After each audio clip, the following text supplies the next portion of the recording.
আমি একটি কবিতা বলবো। আমার নাম ইয়াসমিনা খাতুন। খোকার ইচ্ছে নীরেন্দ্রনাথ চক্রবর্তী। উঠতে বসতে বাবা হাকিম, বলবো তোকে কি আর, হতেই হবে তোকে দেশের মস্ত ইঞ্জিনিয়ার। মা তাই শুনে কান খোকা, তুই আমার কথা রাখ, ডাক্তারিতে হয় যেন তোর দেশ জোড়া নাম ডাক। জেঠু বলেন কি হবি তুই, আমি সেটা জানি, তুই হবি এক নোবেল জয়ী বিখ্যাত বিজ্ঞানী।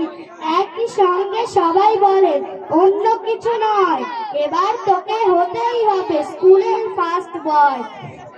আমার ইচ্ছে ঘুড়ি ওড়াই, লাট্টু ঘোড়াই, আর ক্রিকেট খেলি, সাথে করি মস্ত দিঘি পার। কিন্তু সেসব করতে গেলে সবাই আসেন তেরে, সবাই বলে মরতে পড়ায়, এক্ষুনি সব ছেড়ে। কি আর বলবো, এখন আমার অবস্থাটাই এই, লেখাপড়ায় দিন কেটে যায়, কিচ্ছু খেলা নেই। এক একজনের এক এক ইচ্ছে, সবাই দিচ্ছে তারা, তার ফলে ভাই আমার নিজের ইচ্ছে গেছে মারা। ধন্যবাদ।